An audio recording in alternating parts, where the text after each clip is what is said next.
métier de trader est parfois un peu routinier, évidemment, et la routine va aller avec la performance. On n'a pas trop le choix. Mais c'est bien aussi d'essayer de perturber un peu cette routine. Et donc, au lieu de vous démarrer les analyses, le CAC, le DAX, les marchés, j'essaye de varier un petit peu. Bonjour François, bonjour Michel, salut Thierry, salut Cyril. J'essaye de varier un peu cette routine. Et donc, on va démarrer avec le crude, l'US, le pétrole américain.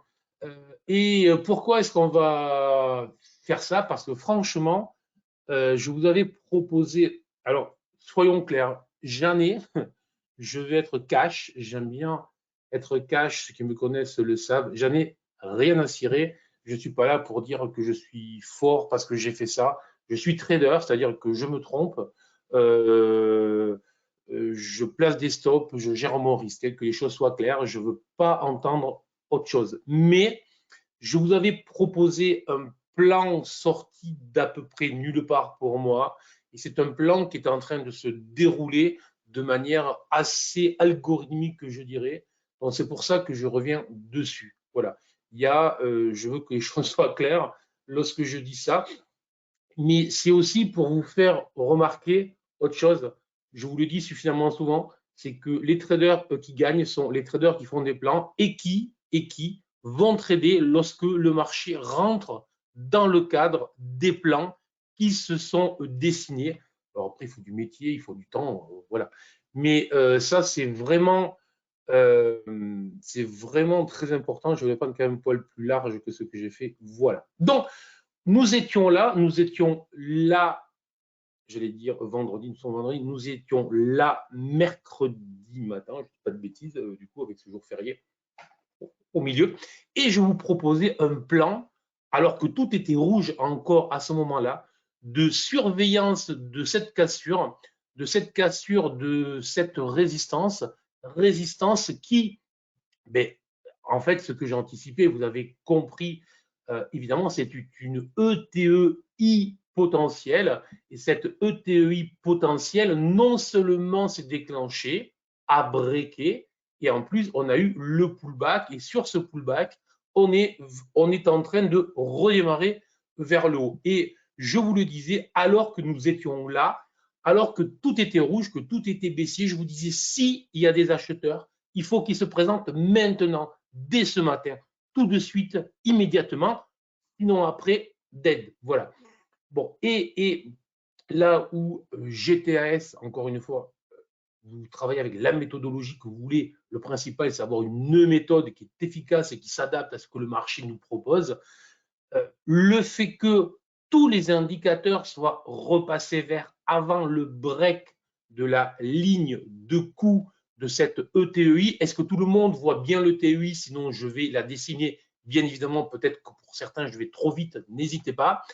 Le fait que tout soit vert lorsque ça break est un élément essentiel de validation pour les configurations chartistes. Personnellement, je ne trade pratiquement que les configurations chartistes dans le sens de GTAS. Après, chacun fait ce qu'il veut. Après, je suis plus précis enfin bref. Mais le fait que ce soit vert, c'est vraiment un élément supplémentaire de validation et donc un potentiel de gain largement supplémentaire. Oui, Francis, oui, Agathe, qu'est-ce que j'ai d'autre? N'hésitez pas à me répondre. Hein. Allez, n'hésitez surtout pas. Ok, ça marche. Allez, je vous dessine tout ça avec un immense plaisir. C'est parti pour du grand art. J'ai raté ma vocation d'artiste, donc du coup, j'ai fait trader. Que vous voulez, que voulez-vous? C'est pas gagné ce matin, je le sens. Allez hop, voilà. Est-ce que vous la voyez mieux comme ça, mon ETEI? Épaule 1, E, le 1 est assez magique, T pour la tête et épaule 2. Bien évidemment. Voilà, voilà. Bonjour Lio. Voilà, donc voilà une TEI d'école, une TEI anticipée, je dis bien, alors que tout était rouge, et une TEI validée alors que tout était vert. Accélération en forme de 3 soldats blancs, là aussi formidable si vous connaissez un peu les chandeliers japonais. Derrière, pullback d'école, puisqu'on n'a eu aucune clôture véritable.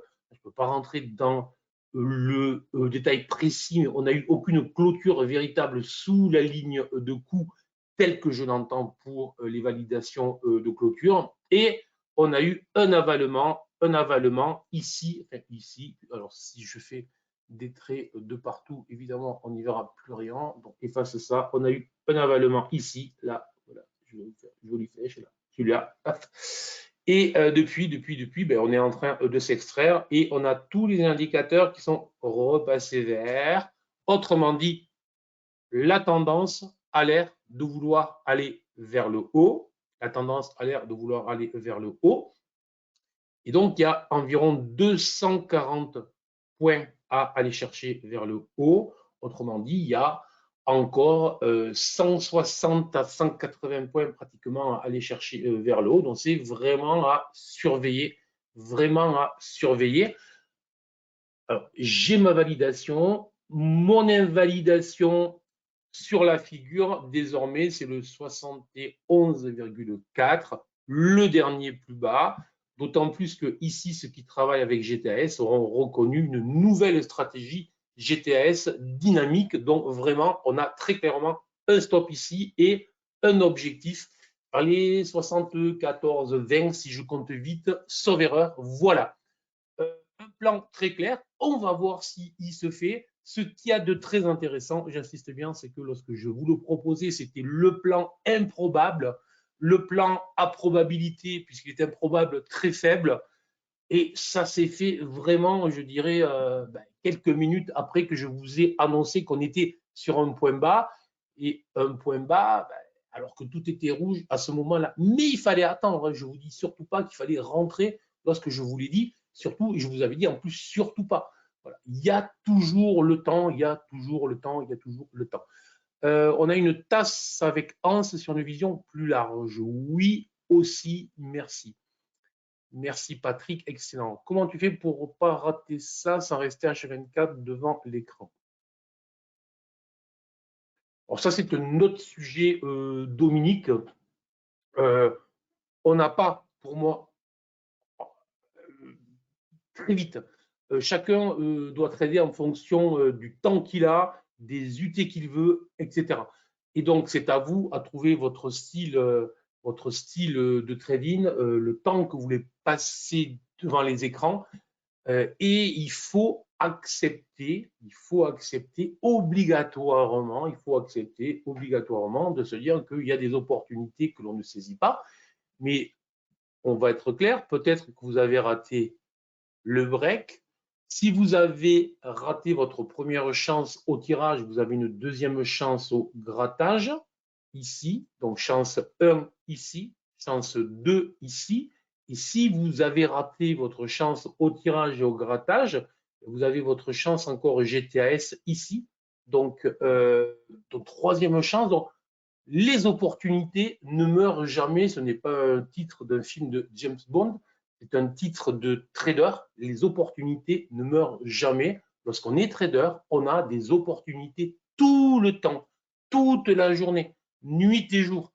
Après, on choisit. Est-ce que l'on dort la nuit? Moi, je conseille de dormir bien la nuit. C'est mieux lorsqu'on est trader. C'est tout. Après, chacun fait ce qu'il veut. Voilà.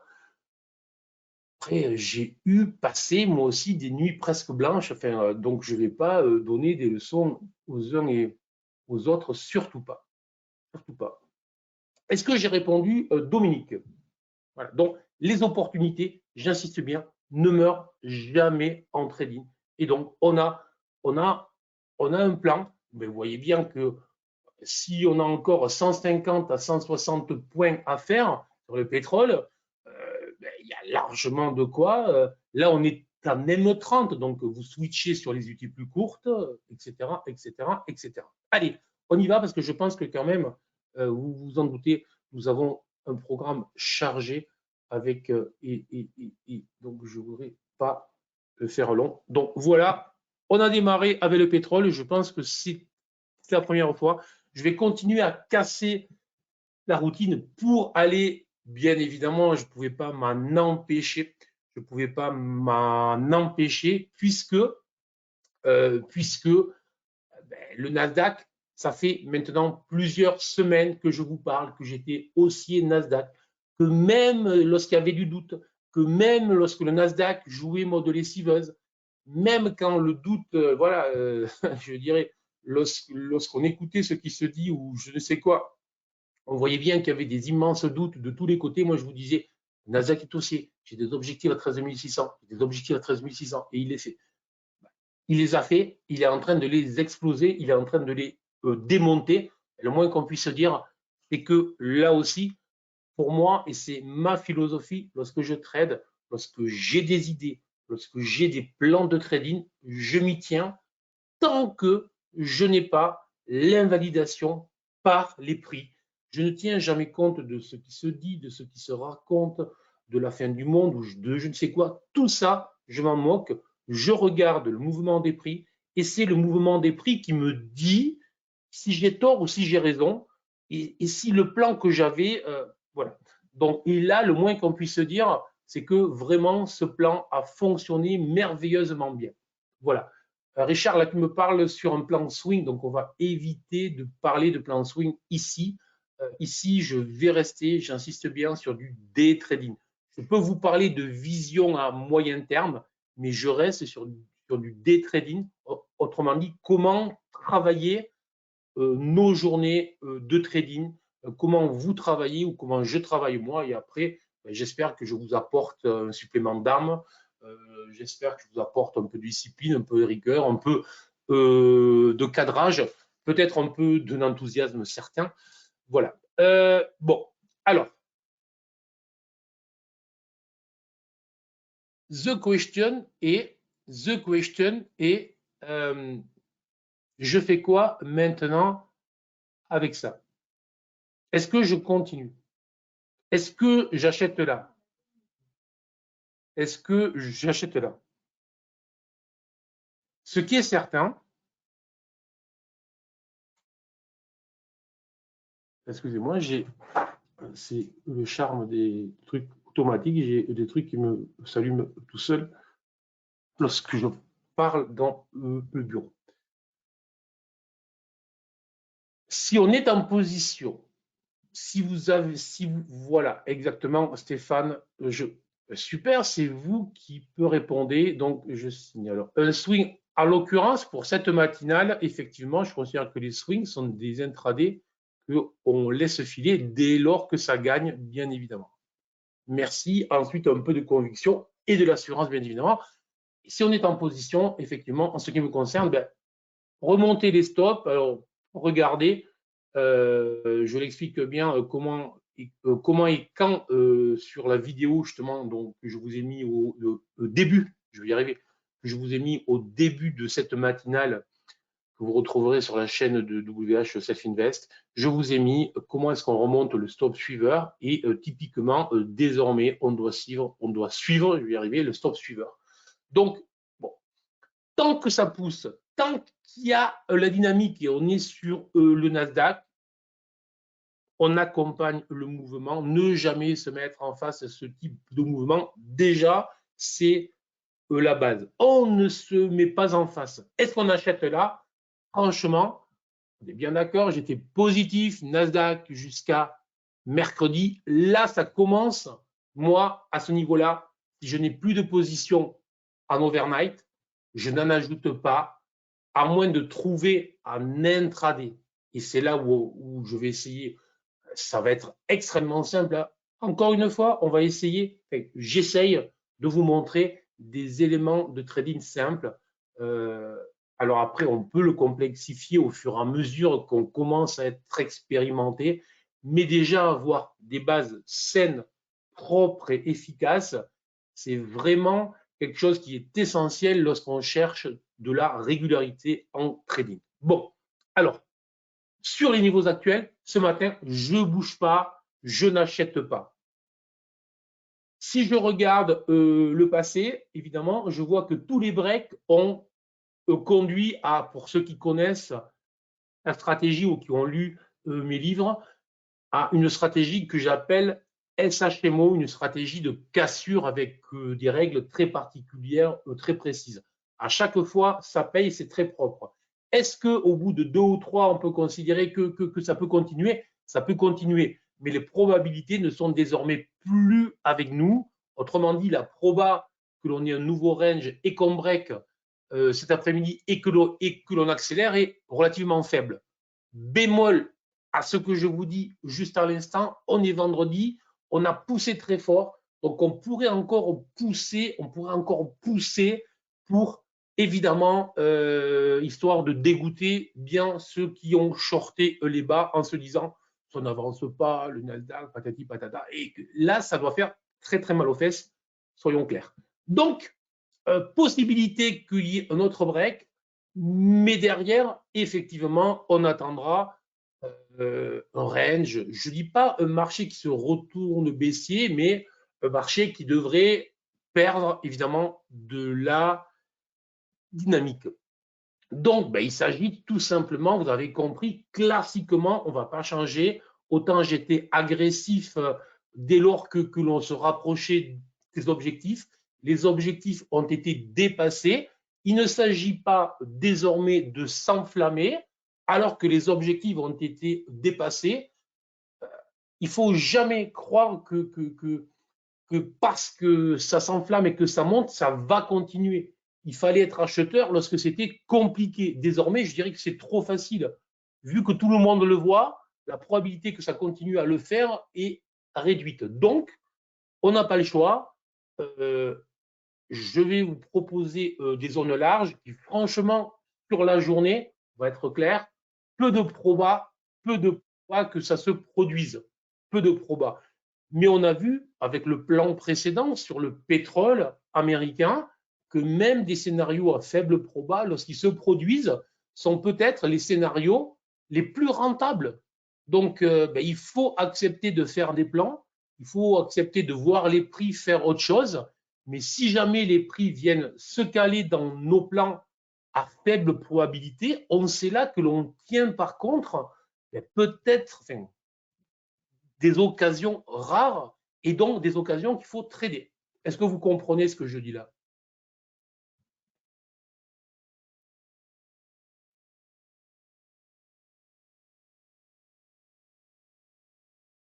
Oui, c'est clair. Oui, oui, oui, clair, tout à fait.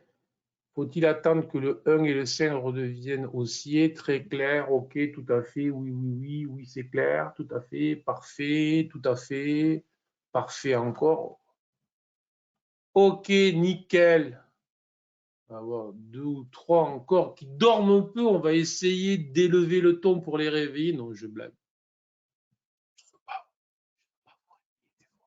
Allez, donc là, ce matin, rien à faire. Bon, il y a une grosse zone.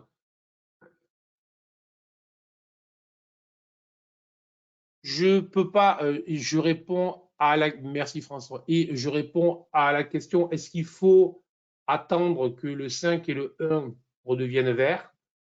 Et évidemment que oui, mais, mais je ne peux pas répondre tout à fait à votre question puisque je ne connais pas votre style de trading. Je buvais juste le café. Excellent, Dominique. Merci, Dominique. Euh, excellent, j'adore. Je ne peux pas répondre à votre question. Il faut attendre que les BSI ou les outils que vous utilisez redeviennent verts, puisque je ne connais pas votre style de trading, je ne connais pas les UT sur lesquels vous travaillez, je ne connais pas les stratégies que vous allez employer. D'accord? Donc, désolé, là, c'est trop compliqué, c'est trop précis comme question. Je peux répondre à ce type de questions en live lorsque ça se produit, vous dire là je fais pas, voilà comment je trade en direct, si je clique ou pas. Mais là, voilà. Donc j'espère aussi que je réponds. Voilà. Donc, une zone très large. Donc, je vous propose une zone de repli très large. Avant cette zone-là, honnêtement, je ne m'aventurerai pas, je ne chercherai pas. Idéalement, la zone haute de prix, bien évidemment, les 13 800 points. Si on va sur cette zone, franchement, grosse proba que ça rebondisse, Ce genre de marché se retourne rarement en V, rarement en bourse, ne veut jamais dire jamais, je vous le rappelle. Je préfère le dire. Là aussi, ce sont des rappels. Des fois, je trouve que mes rappels sont lourds. Je suis lourd des fois, mais j'ai constaté que la pédagogie de répétition en trading était parfois très utile parce que des choses qui nous semblent évidentes, des fois, on les oublie. Donc, ça se retourne rarement en V, mais ça peut se retourner en V. Donc, en V, ça veut dire je rechute très fortement directement. Comme ce n'est pas le cas, première borne, 13 800, deuxième borne, en plus, c'est vraiment borne pleine, 13 700. Entre ces deux bornes, vraiment grosse surveillance à l'achat, et il n'y aura qu'un passage sous ce niveau brutal qui remettra en question la tendance actuelle. Voilà. Maintenant, pour moi, le Nasdaq a fait son chemin.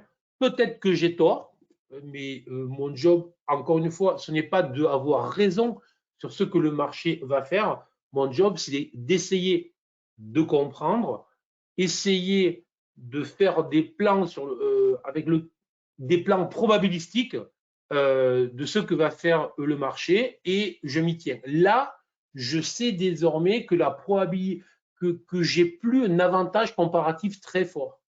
Parce que acheter ce marché va devenir très compliqué. J'ai juste cette zone-là en surveillance. Voilà.